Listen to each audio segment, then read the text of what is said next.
So today we're talking about web hosting and where the industry is going. Around the table, we were actually just talking about this. Collectively around this table, we have somewhere in the neighborhood of 50 years experience in the hosting industry. So what we're going to talk about today is just where the industry is going and what's happening with the different sort of niches and types of web hosting services that are out there. My name is Josh Ewin. I'm Director of Marketing with the FortressITX companies. Hi, I'm Brouse, Chief Operating Officer of FortressITX. Brandon Hale, Director of Sales.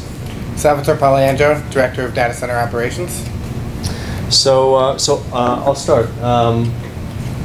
Let's see, Ross, you founded Solar VPS and are very familiar with VPS.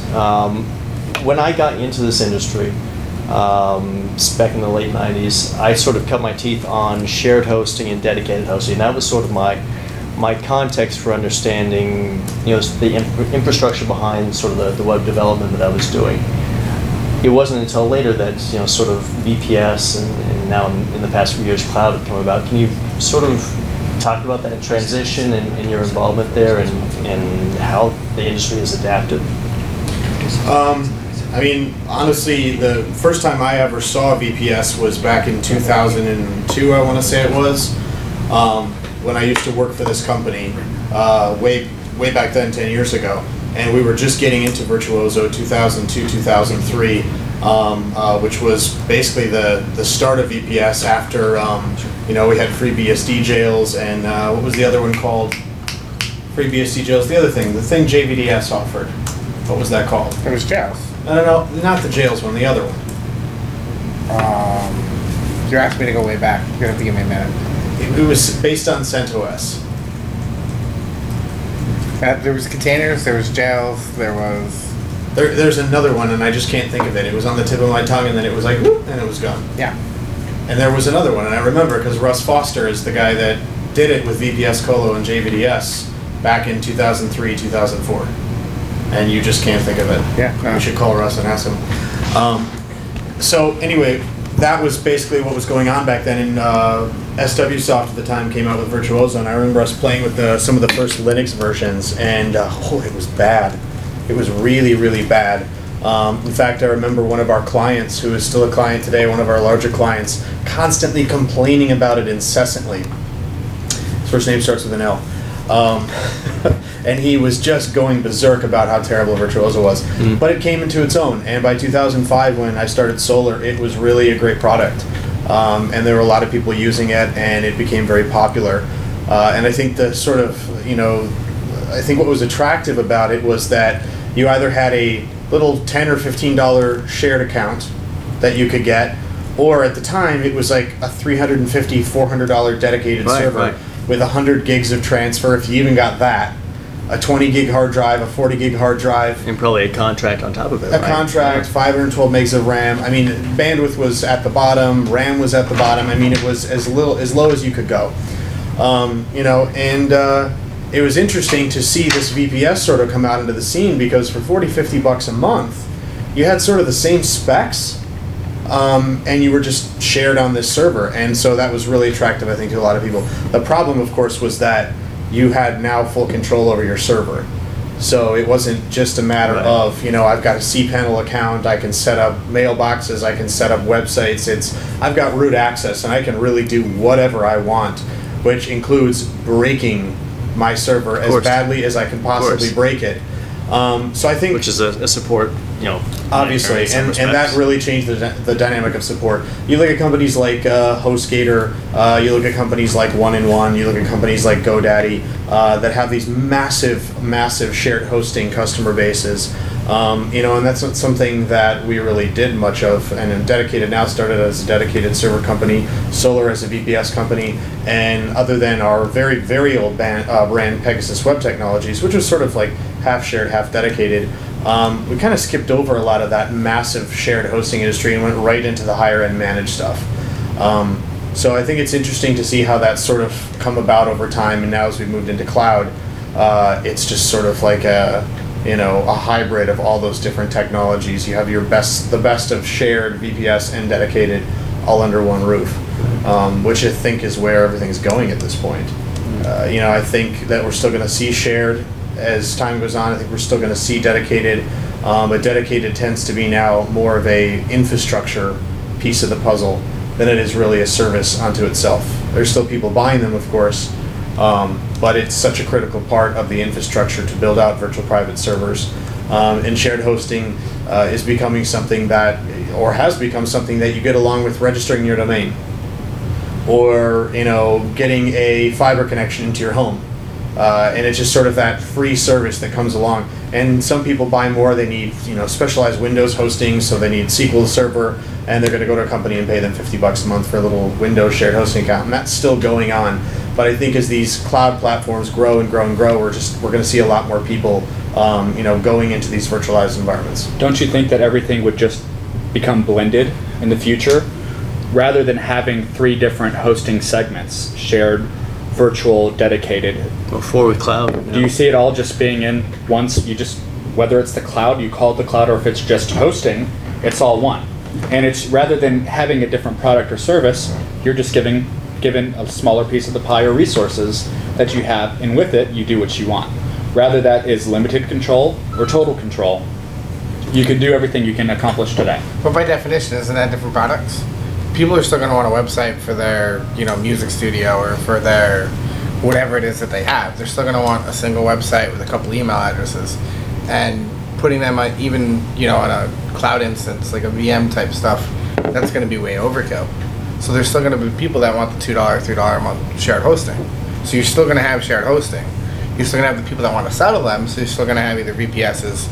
I think dedicators are going completely away. I do agree with that. So it's really either going to be you have a cloud instance or an HA, VM, something along those lines, and then you have shared accounts.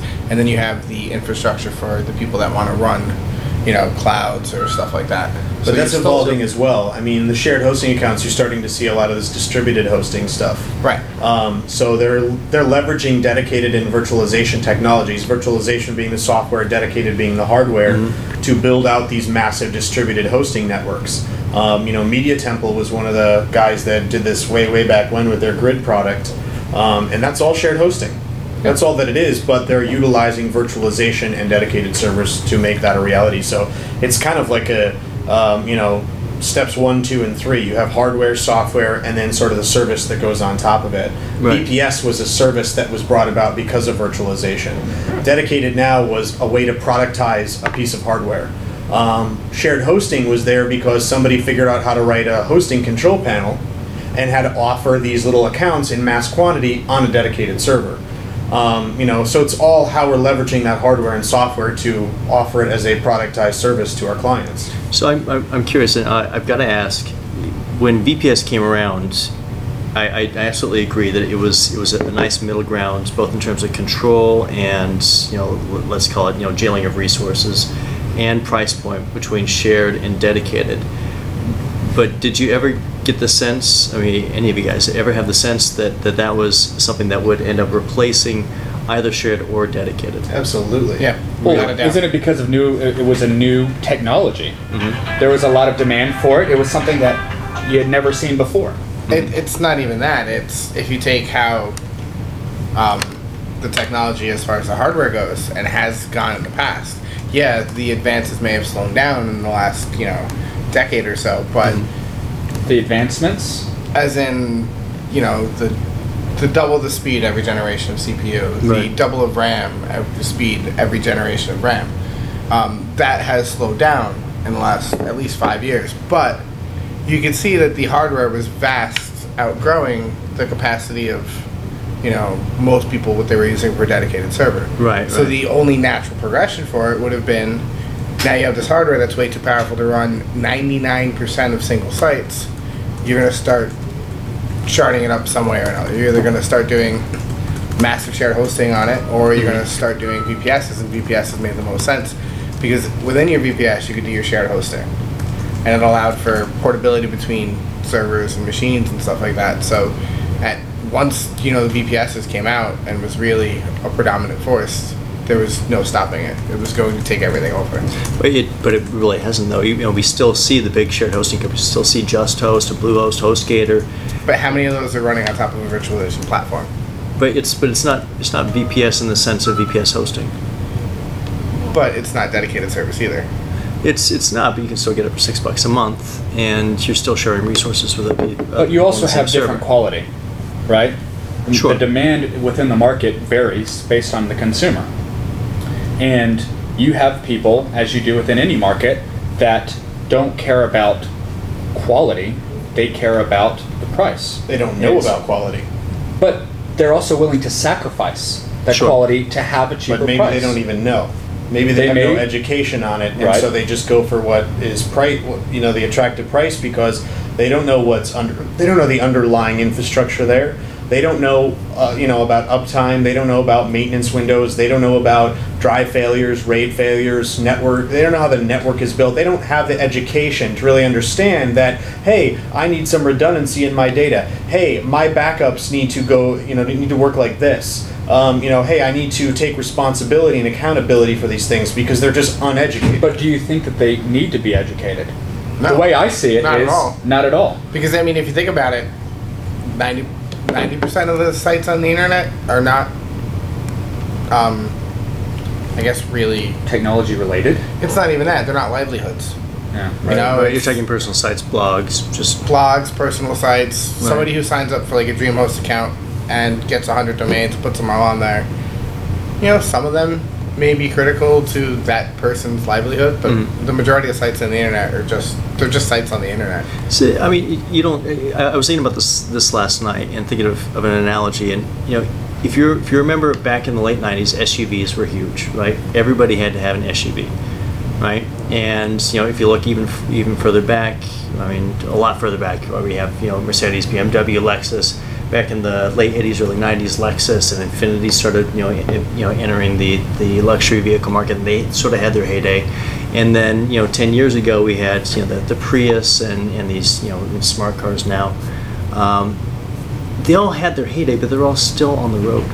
Not everybody wants to drive a Prius. Not everybody wants to drive a Ford Explorer, right? So I mean, does the same analogy apply to web hosting, right? Do I want to spend, even though it may give me a better quality of web hosting, it may give me more uptime, better support, maybe some other facilities I don't have, do I want to spend $40 a month on web hosting when I can go and get it, maybe sacrificing some things, and spend $6 a month?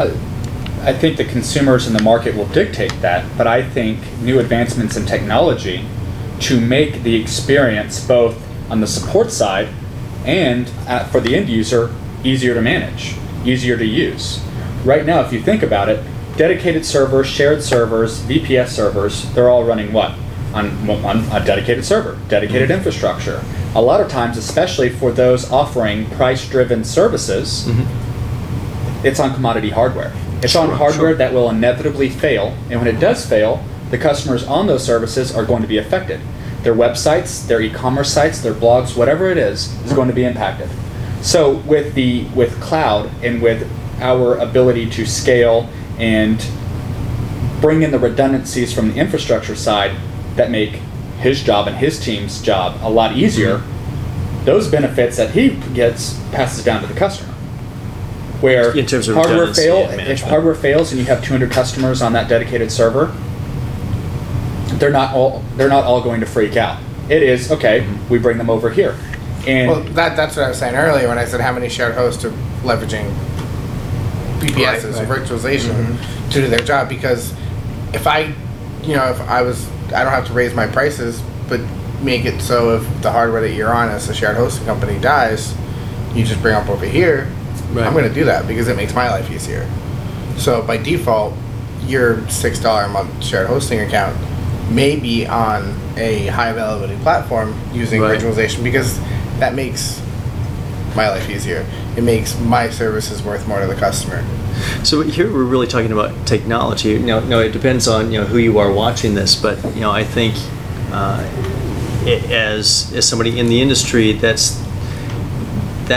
makes sense to me. As a website owner or maybe even a developer, I'm really more focused on where I'm buying my web hosting, and it's sort of the difference between eating your hamburger and petting the cow that it came from, right? Right. So, do you see web hosts like JustHost, HostGator, and so on sort of adapting their services and calling it cloud and seeing commodity cloud come down to price points that we see with shared hosting now, where we're talking, like with a 3-year contract somewhere in the neighborhood of $5, $6 a month? Or do you see, sort of that price point in that sort of view of web hosting, even if it's on a virtualized platform or HA platform, still being the same 3 years from now? I don't see shared hosting going away ever. No. I don't think As the product that it is. It may get more resilient. It may get better as far as the back end goes, but as far as the user goes, it's still going to be a hamburger. And it'll always be a hamburger. It doesn't matter because whether... there's always going to be that demand for the cheap hosting. You can make a better bun, you can wrap it a nice pretty package, but yeah, you're still getting a hamburger. Yeah. But do you think it's still going to be referred to as shared hosting? I think those are products. Shared, VPS. You can go buy a cloud service from VPS.net, from Linode. You're just getting a VPS. That's all you're buying. They can call it whatever they want. At the end of the day, you're buying a shared hosting account, you're buying a VPS, you're buying a dedicated server. There may be other ways that they plug different things in. They might give it a cool factor. They may build other plugins to sort of enhance your experience. But they're just trying to create a better product. They're not reinventing the wheel here. It's the same product, just enhanced. That's all it is. I would say it's more evolved than that. You're evolving the technology. Right. Not evolving the product offering. Right. That's what I was getting at. It's always going to be shared hosting. I would say there's always going to be a consumer who is looking for low price, low resources to just do the job. Mm-hmm. Not necessarily concerned with what it's called, how it's branded, or anything like that. And I think the providers like HostGator, like KnownHost, who have made their money by compacting tons of customers on a single server that fails over and over again, will end. It will either end then because they're going to have to continue to bring on the support staff. That's already to support ended. it. But I would say that there is definitely a transition. Something's changing. And those companies either have to adopt or they'll be left behind. But that doesn't matter to the consumer. The consumer's still going to get shared hosting. If you have a single website for $6 a month, you're not going to get a cloud VPS all to yourself. Not today. No, not ever. Yeah. Five years from now, you don't know. No, not ever. You'll still get a shared hosting account. cPanel will still exist, Encompass will still exist, Plesk will still exist. You'll still get a shared hosting account.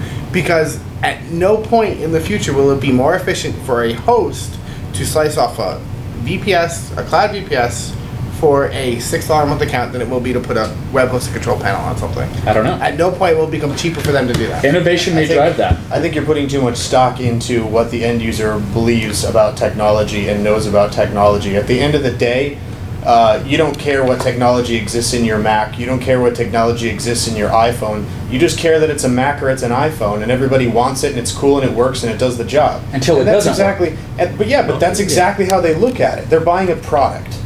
They're buying a product that does the job, or that they believe will do the job for what it is they need. I want to put up a WordPress blog. What am I going to type into Google? WordPress hosting.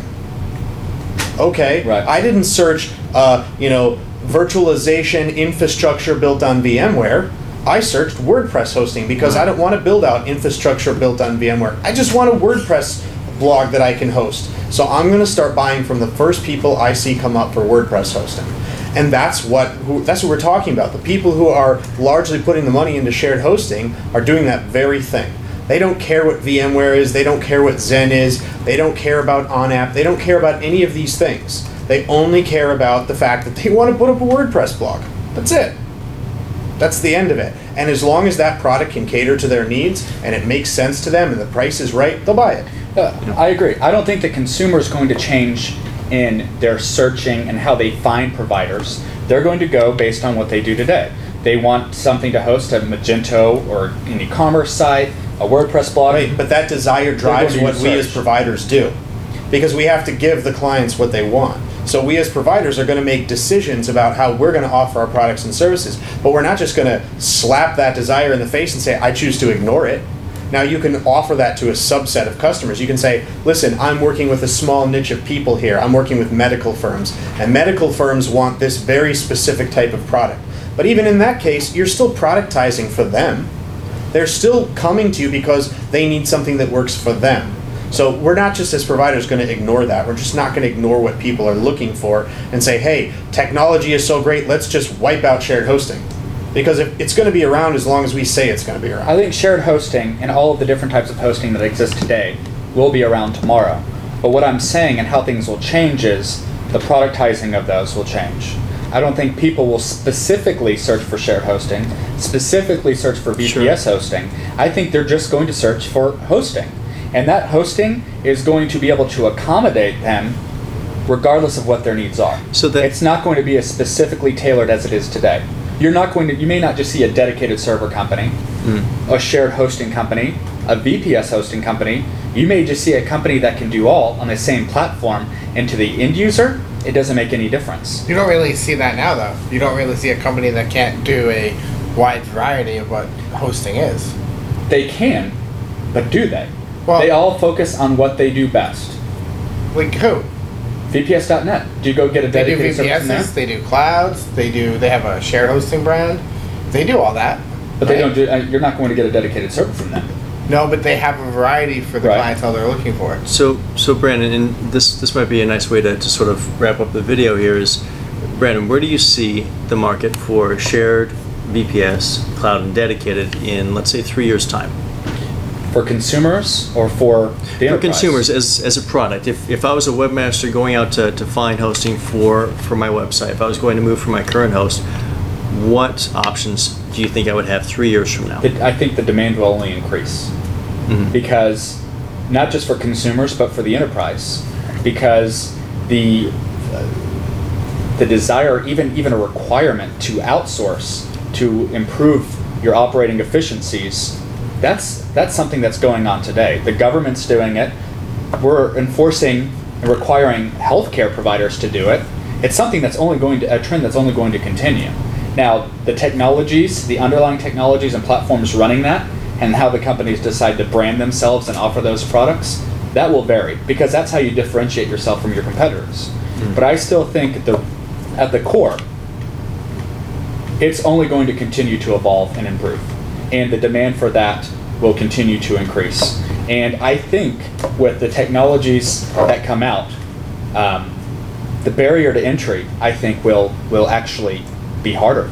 It's not right now. It's wide open, or it was wide open to be able to get in and offer any level of those hosting services until cloud came out. Until I cloud agree with came that. out, Yeah. and I think that's going to be another trend that continues. Well, if we're not careful, Google and Amazon are going to take that all over. And they're trying. Yeah, they are certainly trying. So Sal, same question.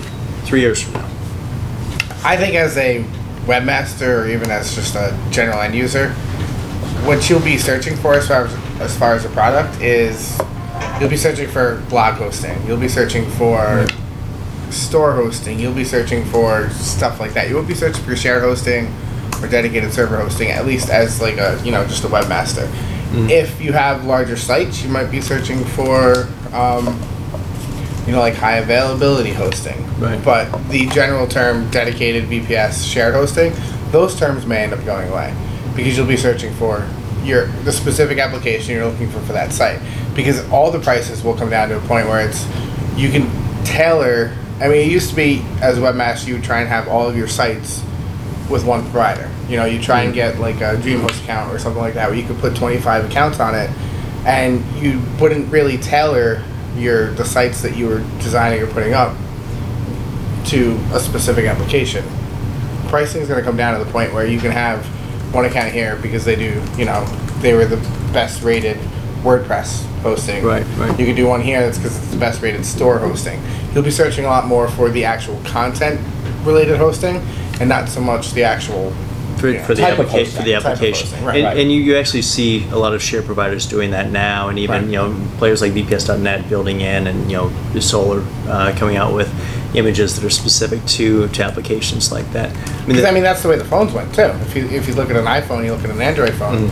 BlackBerry's dead because they couldn't run the apps. It's all about apps. It'll all be about apps for hosting. It'll all be about apps for your television. It'll all be about apps for your laptop, your tablet, your phone. The apps, but also the experience too. Well, that's, I think, another thing that BlackBerry just really cut it short. I think the BlackBerry.